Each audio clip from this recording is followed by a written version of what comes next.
that indulge in or commit intellectual violence don't do so for the pleasure of mental masturbation or ego digging.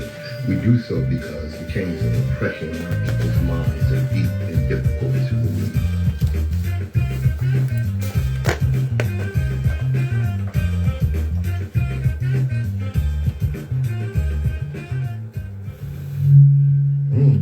Good morning, my children of the sun. Welcome to the Open Eye on WHGE 95.3 FM. I'm the third eye optometrist and host, Patrice Gibbs. Yes, indeed, we're here to get it started. We'll be joined soon by my partner in consciousness, Nsoromma. Sorry I ran a little late today, y'all, but if I'm here, I'm on time. All right. Today, the 25th annual African American Festival and A Taste of Africa. That's today from 12. Wait a minute. What is this? Hold on now. It said the 18th on here. I thought it was supposed to be the 10th. All right, well, we're going to figure this out. It says the 18th. Going to be at Holloway Park, 7th and Lombard Streets. All right. Well, let's get it started. I'm going to hit my disclaimer, and I'm going to get some confirmation on when this actually, there you go, when this actually gets started. All right. Let me hit that disclaimer. The views and opinions expressed on the show are those of the host. I thought this thing was today. And do not reflect the policy or position of WHGE 95.3. It says the 18th on here. The Delaware Center for Homeless Vets. Any content provided by Open Eyes hosts, guests, or contributors are theirs, and I thought it was supposed to be the 10th too. Any religion, oh, you know what? ethnic group, That's on last year's flyer. I'm like, damn flyer. Okay. Sorry about that, y'all. And it should be the 26th because they left me last year's flyer. I'm looking at this thing, 2021. This is 2022. I'm sorry about that, y'all. It's going to be at Kirkwood Park today from noon to 7. Come on out. My partner, Nsoromma, along with his musical partner, Smooth, will be performing as Implosion. You don't want to miss it. This is the Open Eye right here on WHGE 95.3 FM. All right. Let's get it started. I'm going to give y'all a little music right now. All right, let me see here. Okay, yeah. Something easy for you. Yeah, okay. I got it. Yeah. But it's like 26. You said the 26. I said today. Yeah, it's today. I said the 18th. And I corrected it, said it's today. No, but when you corrected yourself, you said the 26th. I did? Okay, well, I'll give it back. Ain't that crazy? Yeah, that's crazy. It's Saturday, September the 10th, 12 to 7, Kirkwood Park. Yeah. All right. Let me set up. Okay. What's good? It's all good. Okay. I was on the road. Yeah. I got my screen fixed too. Oh, did you? Yeah. Like, what's up? Yeah. Alright.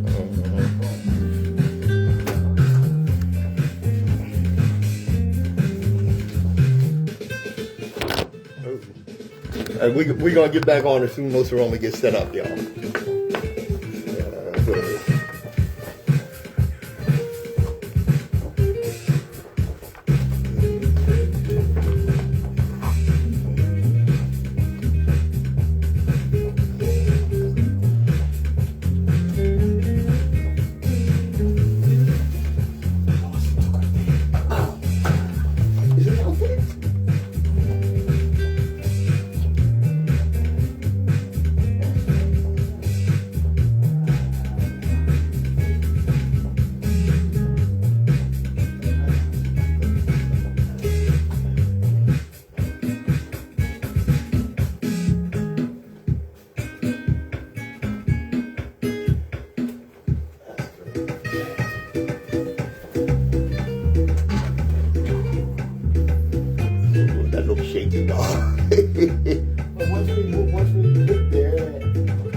right. What's up, Steve? What's up, Brother Vaughn?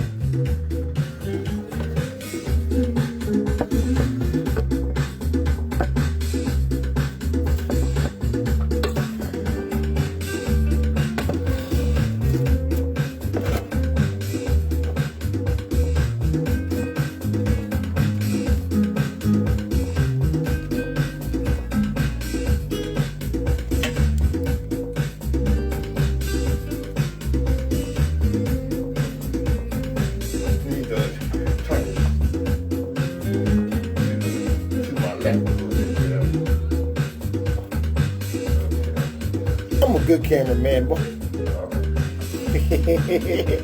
I was saying, you.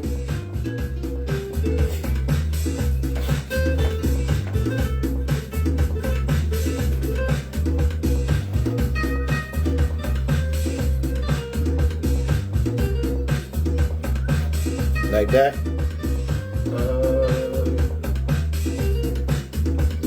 Yeah, that's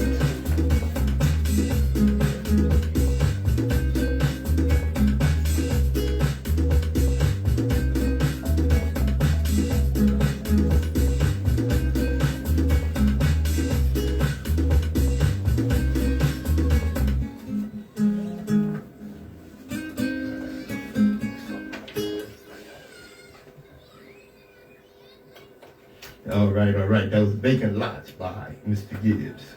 All right, all right. Well, I'm gonna get something started here. Let me see. You know, right now, in the political climate, and by the way, primaries are September 13th. That's this coming Tuesday. Get yourself out there and vote. All right. Right now, I would say politically, the worst thing to be, and always has been, is to be a conservative, okay? And when I say a conservative, I don't just mean the conservative in the Republican Party. I mean a conservative period, which has historically been the bane of America, okay? A little history on them, all right? Now, some people say, well, the stuff that's going on with the conservatives now is unprecedented. No, it's not. No, it's not. Let us not forget who these people are and have been, always. Go all the way back to the Revolutionary War. Conservatives wanted to remain loyal to England. Conservatives actually wanted to make the president a lifelong appointment. And now with the rise and probably, I would think, the fall of the Orange Disaster, conservatives actually want to make president a lifelong appointment. That's called fascism. Conservatives fought against bringing in slave-free states without slave-holding states. Okay, conservatives created Jim Crow laws. Okay, conservatives lynched blacks routinely. And conservatives that fought against immigration. It was conservatives that put up white-only signs. Don't forget, these people have always been the enemy of America and of the American people. Conservatives brought you homelessness and huge deficits. Okay, that's, you know what? That's where I'm going to shift over. All right, where I got this. Oh, yeah. Where did the massive homelessness come? How did that come about? Since Ronald Reagan, the deity of the Republican Party and of conservatives, the demon of the American society, made roast in hell, made the devil sodomize him with a pitchfork. Since he was elected, America has been moving backwards and is now well on the way to becoming a stereotype of third world hellholes. By the mid-'80s, the sidewalks of cities across America were jam-packed with homeless people thanks to budget cuts to mental hospitals pushed by Ronald Reagan. Most of our incomes have stagnated or gotten lower over the past 3 decades in terms of purchasing power. Corporations only see themselves as responsible to their shareholders and no longer care or get held accountable to their employees. Okay? One of the worst group of people, one of the worst careers to suffer this are teachers. Especially in Florida, where the demon governor down there, DeSantis, the Satan, has declared war on teachers. Okay, let me tell you what's going on in Florida. It's hot as hell. These students are going back to school, and the schools somehow don't have any air conditioning. Okay, they're dogging children. They're dogging children. Are these black schools, my brother? These are schools overall. Or just schools, huh? Just schools, especially in low-income areas. Almost definitely. That includes blacks and whites. Yeah. All right. And the dumb-ass conservative white people down there Right. vote against their own interests and put in a clown like the demon Governor DeSantis, who has declared war. See, you know what? When you take over somewhere, the first thing you do is take over the education so that you control the indoctrination. This is called fascism. People don't seem to understand that. These kids are suffering. It's so hot in these schools that the kids are getting nauseous. They can't breathe. They go home. What those teachers need to do, okay, because they have basically outlawed the teachers union in Florida, meaning if you go on strike, that you're probably looking at getting locked up for it. Okay? The hell with that. It's more y'all than it is them. Teachers en masse need to walk out. See, what's going on now is the trickle thing. Okay? There's good 10,000 teachers in Florida that have quit their jobs. Well, there's over 1 million teachers in Florida. They need to get together en masse and walk out. Okay? Because that's what you would think they want, right? Yeah. They don't want to teach them they don't want them teaching them nothing anyway. Anyway. Yeah. Anyway. But did you see, people need to stick together like the Mexicans. Yep. Did you see the one Mexican got fired? Yep. And all of them. Every Mexican in there shut off what they was on and left. And shut the factory down. It was the whole factory almost. Yeah. And that's the power of numbers. Right. You know? Exactly. And we're not applying the power that we have through our numbers. Right. You know what I'm saying? And what do we say? What do we say? What? Oh, well, I got bills. Oh, man. yeah, man. That's crazy. You suffering. You suffering. You being dogged out by your employer. But you won't join with people that want to do something about it. Like Nsoromma said, and get your thing together and walk out. That's word. The Mexicans didn't give a damn. Right, because they knew they'd help each other. If you was hungry, I help you, you help me. Mm-hmm. The barter system, they live in that. Right. And that's why they don't be worried about that income that they making is just help. Yeah. You know what I'm saying? And we depend on it. Yeah. You know what I'm saying? And that's the difference between us. You know? It's really messy in a sense because they got America set up for us to be struggling. Right. It's the purpose of struggle for that dream to exist. Yeah. You know? And that's crazy. And you know what's crazy about that? That many of our people believe that we're supposed to suffer because, you know, in the Bible it says, suffer you little children because you're going to heaven. Well, guess what? Y'all better stop that because some of your simple asses ain't going to heaven. That's word. Yeah. Some of y'all, that's word. Why should I suffer here and watch other people get their heaven right here? And I got to wait to die to get mine. Right. That's nuts. Yeah, that's just crazy as hell. You know, and I ain't with it. I'm not doing it. I'm not doing it. I'm not going to suffer. You know, the minimum wage here has been $7.25 for years. As we watch the economy rise, tank, right? It done raised 7 times higher. Yep. So that $7 has 7 times tripled. So now the economy and inflation is really $14 and you still making $17. 17. Yeah. So I mean, it's nowhere. Think about that. Yeah. Think about nowhere in the country. Wow. Can people earning minimum wage afford housing?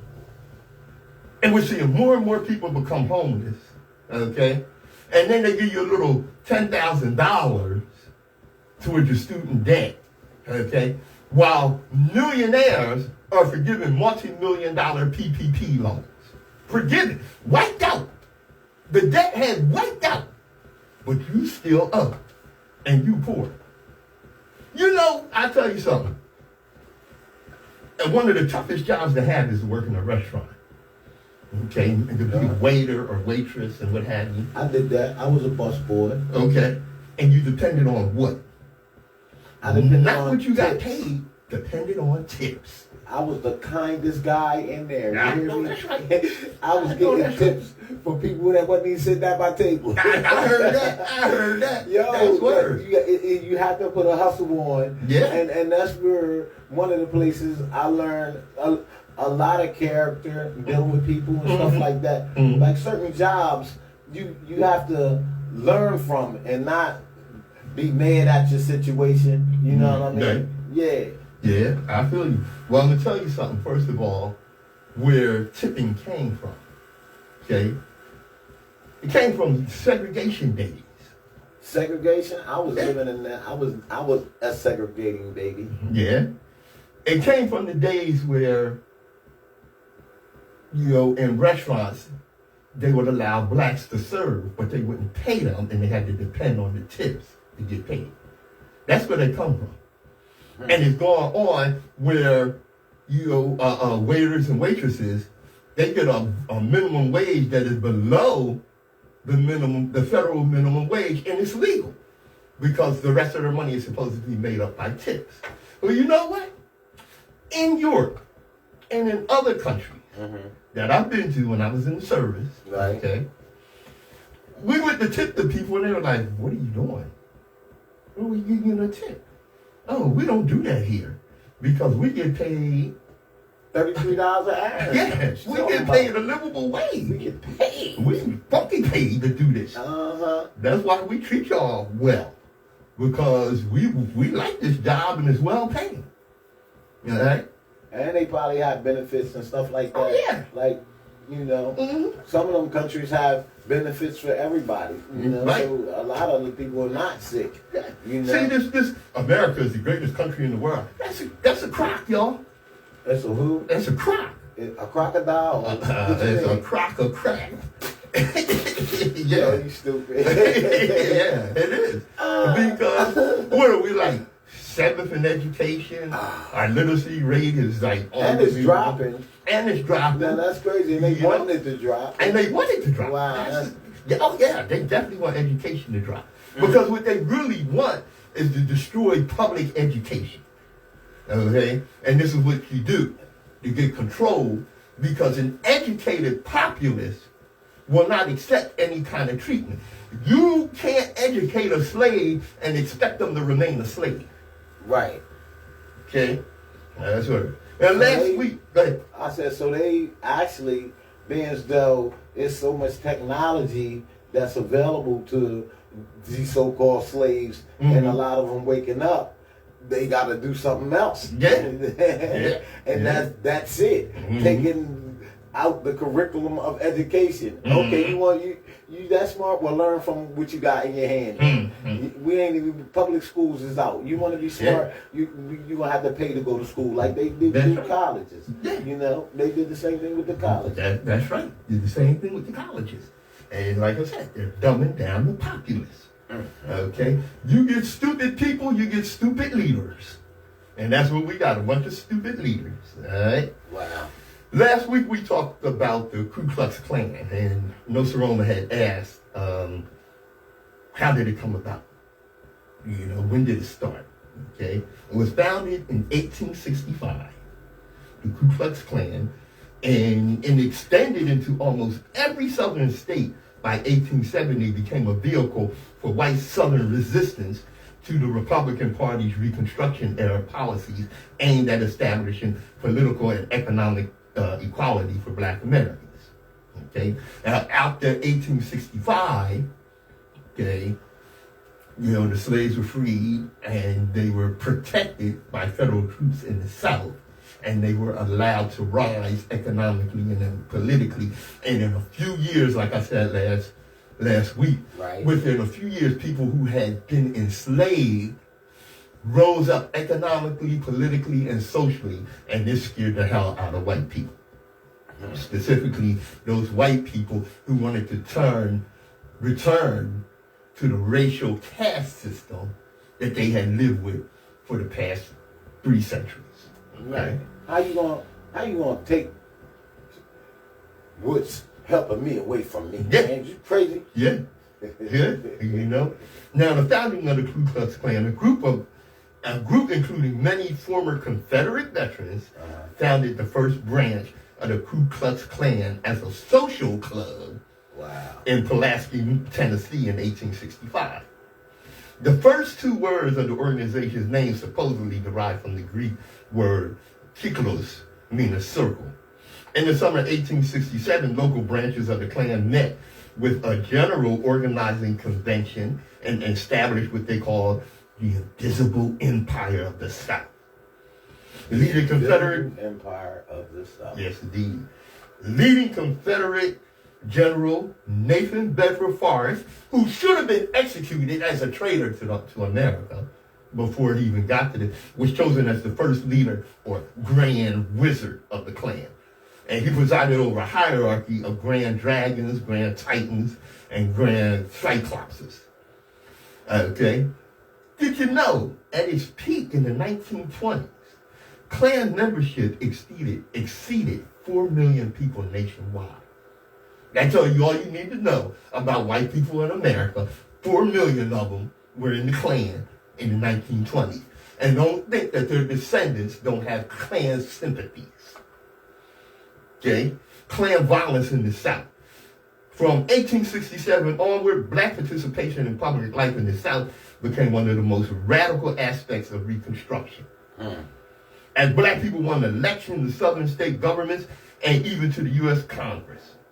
For its part, the Ku Klux Klan dedicated itself to an underground campaign of violence against Republican leaders and voters, both black and white, in an effort to reverse the policies of radical Reconstruction and restore white supremacy in the South. They were joined in their struggle by similar organizations such as the Knights of White Camellia, launched in Louisiana, and the White Brotherhood. Okay? Now, you heard me say Republicans. Okay? You racist ass Republicans who are Republicans right now, who want to claim that Republicans helped free the slaves, all right? You're full of stuff. Stuff. That's word, And the reason I say that is because the Republicans of that time were the liberal politicians in America, all right? The Republicans of that time were those that looked for freedom for people, okay?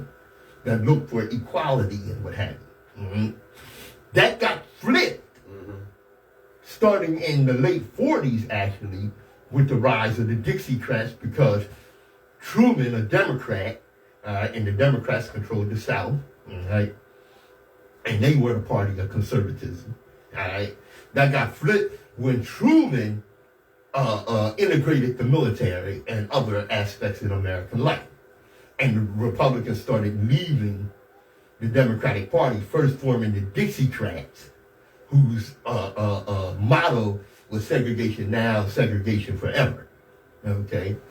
So by the time Ronald Reagan came along, the racist conservatives in mass joined the Republican Party. So don't get that crap mixed. And so the Dixiecrats joined the Republican Party? Yes. Oh, okay. Yeah, that's where, with the rise of, first, who was the guy? I just got a brain if I can't think of his name. Ran against Johnson, Goldwater. But first with Goldwater, who, started the Southern strategy. Right. Nixon effectively used the Southern strategy by claiming that law and order, watch those law and order protestations, okay? Because what they're really saying is keep the black man down, okay? So by the time Reagan came in, the Southern strategy was perfected. They knew you just couldn't get up and say the N-word, we're against the N-word. So they started using dog whistle terms like welfare queens and law and order in urban areas, you know, and crap like that. All right. So this is where this mess came from. All right. Now, the Republicans of the 1800s, of the 1860s, were called the radical Republicans, led by a radical liberal and integrationist named Thaddeus Stevens. And it was Thaddeus Stevens that actually pushed Lincoln to the left, along with Frederick Douglass, and got Lincoln to, you know, do the Emancipation Proclamation to allow blacks. Because don't forget, the North was losing the Civil War until Lincoln said, okay, we're going to have to do something here. Frederick Douglass told him, you need to let the black people fight for their freedom. Let them in the Union armies. And that's what they did. And black people got in the Union armies and kicked ass. You can believe that. All right. So now by the late 1870s, all right, you had the radical Republicans had kind of died off. And then you had the election of 1876, okay, which was really contentious between Rutherford B. Hayes and Tilden from the South. Hayes was a Republican from the North. So then you had the compromise of 1877, where the Northern Republicans sold out black people and pulled the federal troops out of the South that were protecting black people, okay? And this allowed the rise of the Klan, all right? And, like I said, the rise of the Klan and ended Reconstruction. The Northern Republicans sold black people out so that they could get Rutherford B. Hayes in the White House. And that's how that crap came about. History lesson on the Open Line, WHGE 95.3 FM with my man Nsoromma. Yeah, man. Man, what's going on today, Nsoromma? Help me out.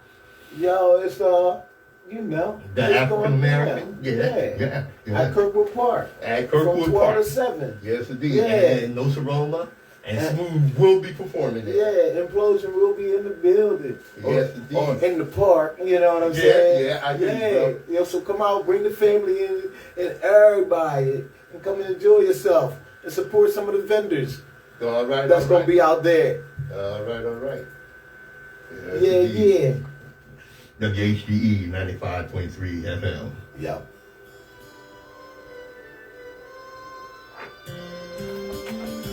Yo, Ray, Stefan, L, what's good? Steve, Mika, what's happening? Me, yo, R, what's good? Max, yo, we gonna be rocking today too at Kirkwood Park. I think we go on about 5:30, 6:30, something like that. Just come check us out. And yo, come check everybody out, because it's going to be fire, the whole thing. Come support. Come get some food. Come enjoy yourself, you dig? 26th African American Festival. Sponsored also by WHGE 95.3 FM. Peace, Mr. Harmon Carrot. Yaga. Harmonic Cadence by Nsoromma. Yes, indeed. Right here on WHGE 95.3 FM. Yes. You heard of the Oath Keepers? The Oath Keepers? Yeah, you know, they're that people that came they're a group. Yeah. They came to the insurrection. They were major players in the January 6th insurrection where the Capitol was stormed. All right. What has been found out, which we as black people said all along, right? All right, is that these white supremacist groups have infiltrated U.S. military, law enforcement, police forces, you know, elected officials, military members, all right? The names of hundreds of U.S. law enforcement officers, elected officials, and military members appear on the leaked membership rolls of the far-right extremist group, the terrorist group that, like I said, played a key role in the January 6th insurrection. All right? Right. All right. The Anti-Defamation League Center on Extremism poured over more than 38,000 names on the Oath Keeper memberships and identified a minimum of almost 400 people who are currently at work in law enforcement agencies, including police chiefs and sheriffs, and more than 100 people who are currently members in the military. They ain't even say nothing about the politics. That's right. On the political scale. The elected officials. Right? Yeah. And also identified, but I know, actually they did. Did they? Yeah. What? More than 80 people were running for or served in public office as early as August. The membership information was compiled into a database published by the Transparency Collective Distributed Denial of Secrets. Wow. Yeah. The data raises fresh concerns about the presence of extremists in law enforcement and the military who are tasked with enforcing laws protecting the U.S. It's especially problematic for public servants to be associated with these extremists at a time when lies about 2020 elections are fueling threats of violence against lawmakers and institutions. Okay? They got regular citizens out here. Like, for instance, when the FBI raided Mar-a-Lago, the orange disaster in Florida, all right, that are threatening law enforcement. All right? And then you have the law enforcement on staff who are white extremists, white terrorists. For him. And the white supremacist period. Yeah. Okay? So, for instance, I just saw and remembered, when you call the cops on a black person, especially when they're not doing nothing, you're calling a gun. So, I see this brother, he's walking down the street, or he's walking out of a parking lot. I think this was in Columbus. All right? And he's going across the street to the restaurant. Right. And as he's getting out of the car, he looks around, as people should, check their surroundings. And he sees this white woman in the car watching him. All right? The next thing you know, the cops pull up, and she didn't call the cops on him for suspicious looking. Guess what, y'all? They still consider it against the law to look at them in any kind of way. So this white woman said this black man looked at her. And the cops come pull up to detain him for looking suspicious. All right? Offensive looking while black can still endanger your life. Yeah. That's word. I mean, you know where all the lynchings came from? From white women making accusations against black men, and the next thing you know, you got a goddamn lynch mob down on your neck. I missed that, y'all. Yeah. You know? He getting fast. He getting fast with it. And these people are on the police force. So, a brother who got a couple of warrants get approached by the cops walking down the street. He says, oh man, I don't want to go through this today. So he runs. He's running away. He's unarmed. And what does the cop do? Shoots him in the back. He was no threat to this cop. Okay? You know? And the cop in the car shot him. They killed him. Oh yeah, they killed him for running. You know? So what you have are, you know, law enforcement being judge, jury, and executioner right on the street. How long has that been going on, and how long are we going to put up with it? I mean, like all of these officers and people that's in high power places that's involved in these organizations, they tied it up. Oh yeah. They got tattoos that's letting that identify that they for real about being in this organization. You know what I'm saying? And if they not doing the proper search that they do when they lock us up, we want you to get naked, you ain't body tattoos or anything. That they not saying that when they taking their application. Oh no. You know what I'm saying? So I mean that we need to get more deeper in taking information when they're getting hired. Damn You right. know what I'm saying? And, Yes, indeed. And they not doing that. They just accepting them. Oh, yeah. And you could have killed somebody in another county. Yep. And I was going to say that. minutes and stuff like that. Mhm. Of course, bro. Yeah. You know. So, like you said, you could have killed somebody in another county and this, that, and the other, and did something corrupt and what have you.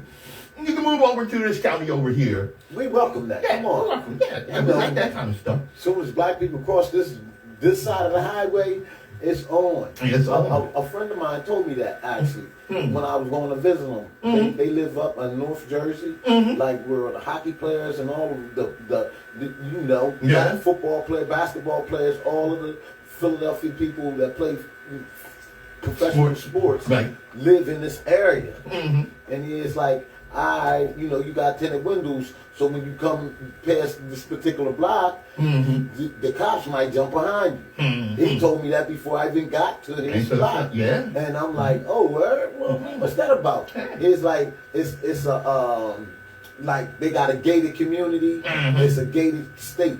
A gated property. Ain't that a blip? And how Garden you- State. Right. And Gated. how is that possible? And they still applying that. Yeah. That's Yeah, this is profiling, America. right? Yeah, that's exactly what Wow. that is. It's America, baby. All right. Yeah.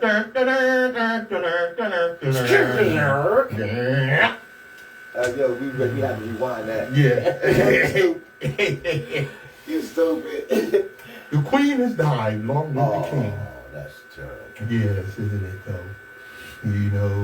She was 96 years old, and her son, Charles III, will be king. Is this the one that got the black girl? No, his Oh, son. okay. His son, the black girl is his daughter-in-law.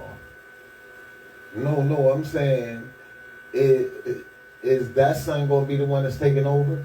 No, I think the older son will be after him. Oh, okay. Okay, now they ain't gonna let that black girl up in there talking about she's somebody queen. The hell, you kidding? They was the queen first. Yeah. Black people was the queen first.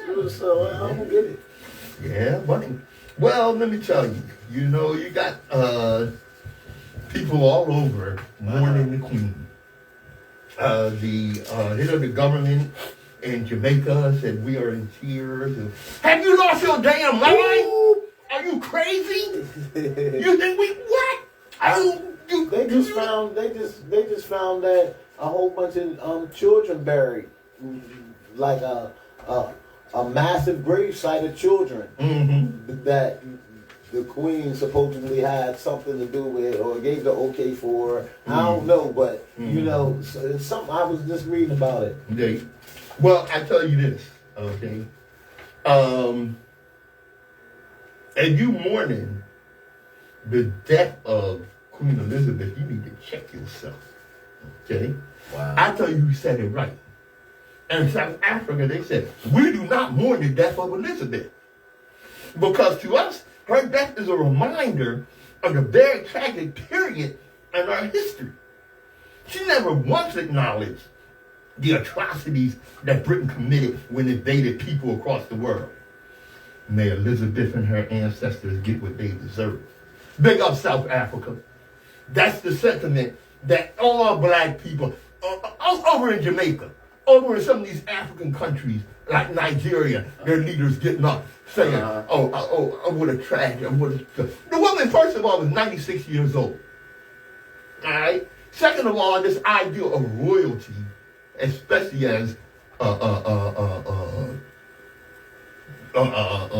adopted by Europeans, is a big crop, okay? Because there's nothing royal. Let me tell you this. What? All right? She's gonna tell him.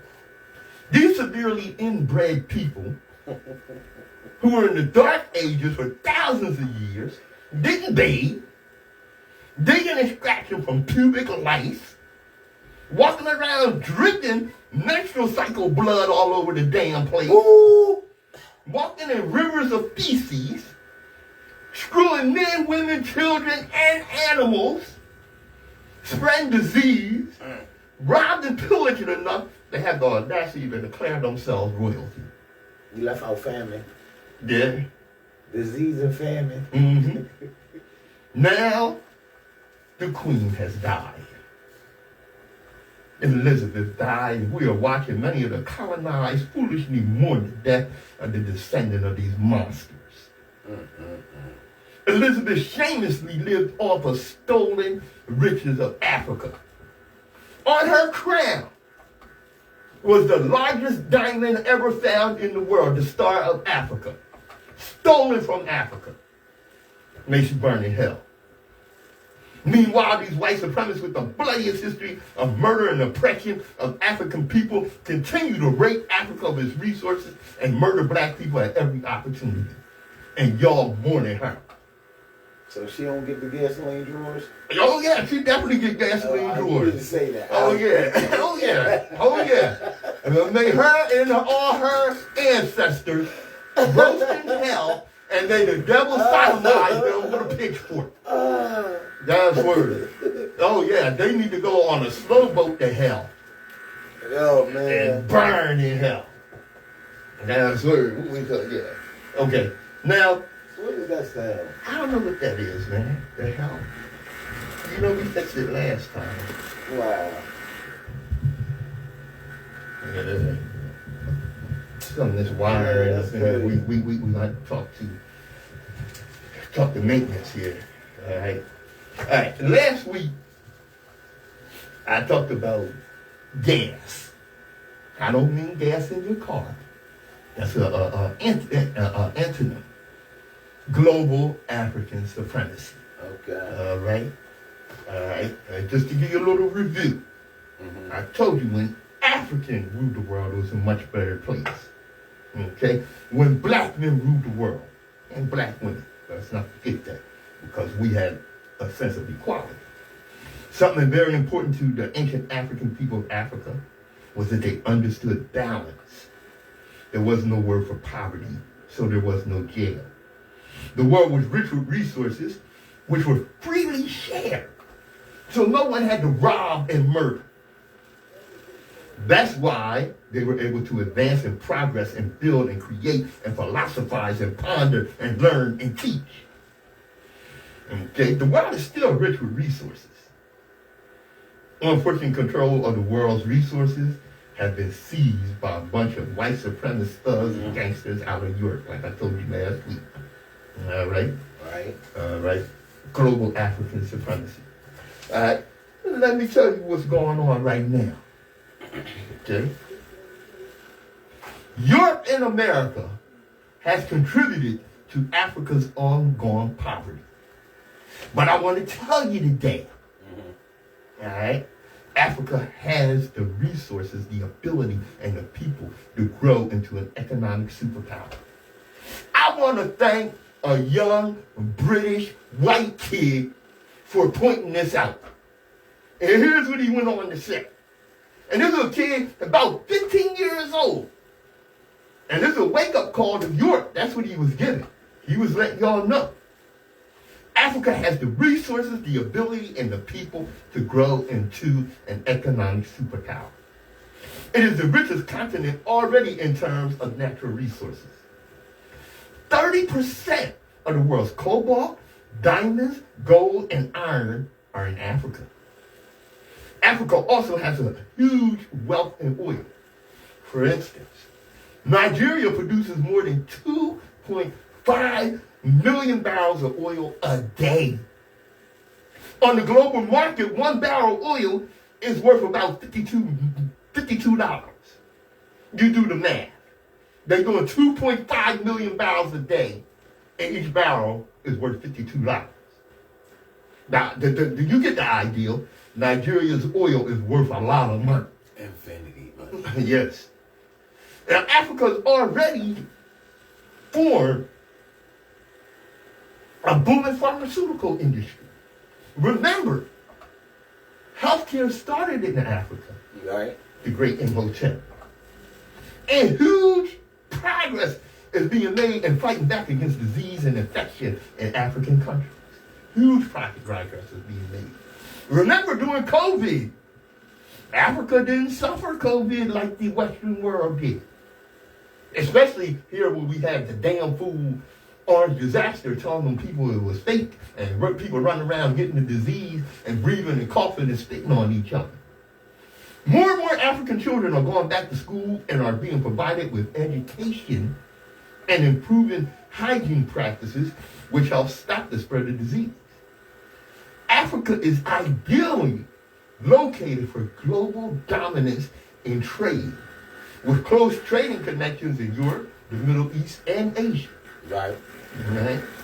The east coast of Africa, damn it, has access to the Indian Ocean, which with the ongoing rise of the Chinese and Indian economies could become the new center of global trade, East Africa.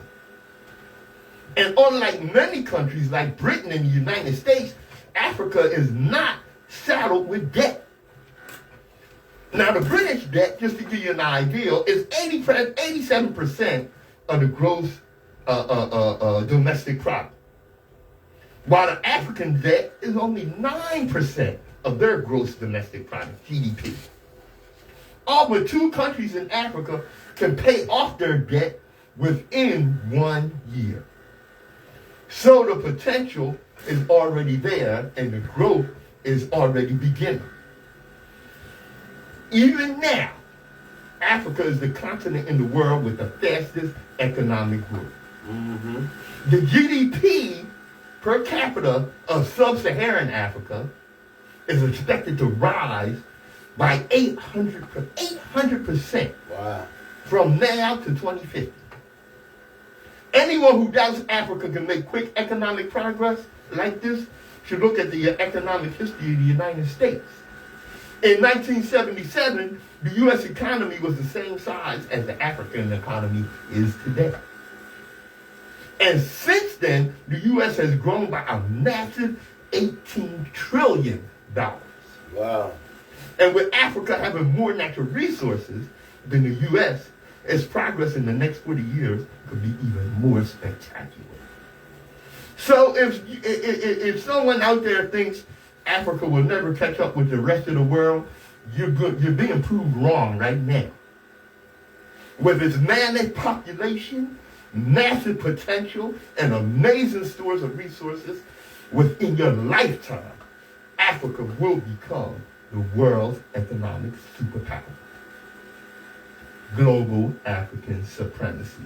And it already is, because everybody's over there robbing from them and stealing from them right now. So Yeah. we're supplying a lot of the world with a lot of things from Africa. And what's happening right now is those colonizers are being checked at every turn.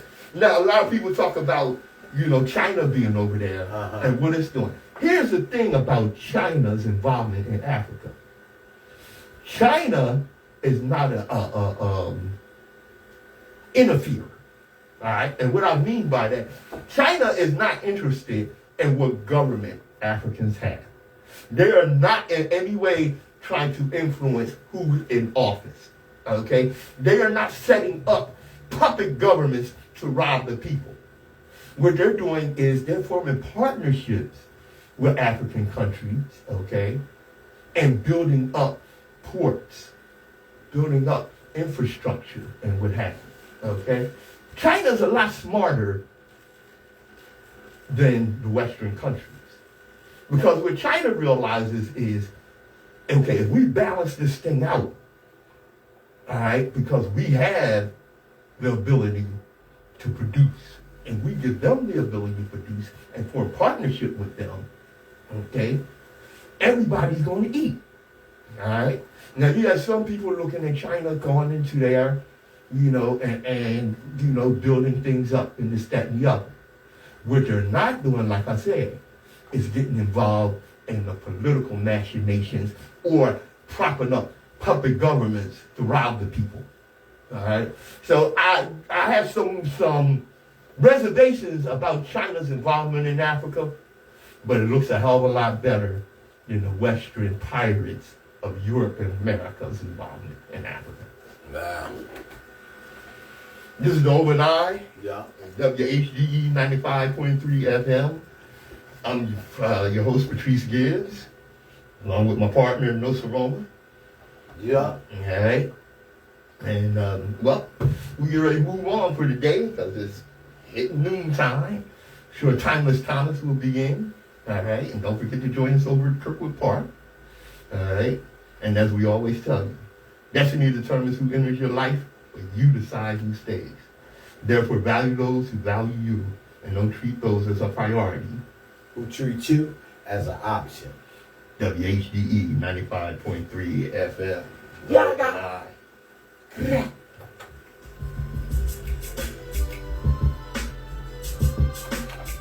Yo, what's good? You know what it is. The boy always dropping that science and that knowledge on you, making your brain flutter.